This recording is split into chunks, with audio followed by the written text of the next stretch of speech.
चिखलदरा तालुक्यात जिल्हा परिषदेचे 12 तर राज्यस्तरावर हतूर, तुरणी, तारुबांधा, सलोना, अंबापाटी, गोलखेडा बाजार आहे. परंतु या गावांना डॉक्टर आहेत की नाही याकडे दुर्लक्ष होत असल्याचे निदर्शनास आले आहे. चिखलदरा तालुक्यातील आदिवासी बहुल भागात शासकीय कर्मचारी आपल्या मनमर्जीप्रमाणे काम करीत आहे. हे वारंवार शासनाच्या निदर्शनास आणून सुद्धा काही होत नाही. गावखेड्यातील लोकांना शासकीय डॉक्टरकडे नव्हे तर खासगी डॉक्टरकडे जाऊन आपल्या जनावरांवर उपचार करून घ्यावा लागत आहे. सध्याच्या परिस्थितीत बर्ड फ्लू सारखे आजार तातडीने जोर धरत असल्याची शंका आहे.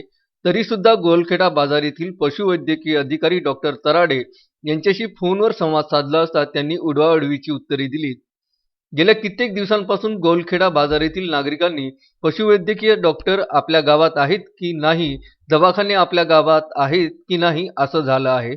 डॉक्टरांच्या बोलण्यावरून आता गावकऱ्यांनी आपली जनावरे सकाळी आणावीत की संध्याकाळी आणावी हा प्रश्न सुद्धा आता गावकऱ्यांसमोर पडला आहे.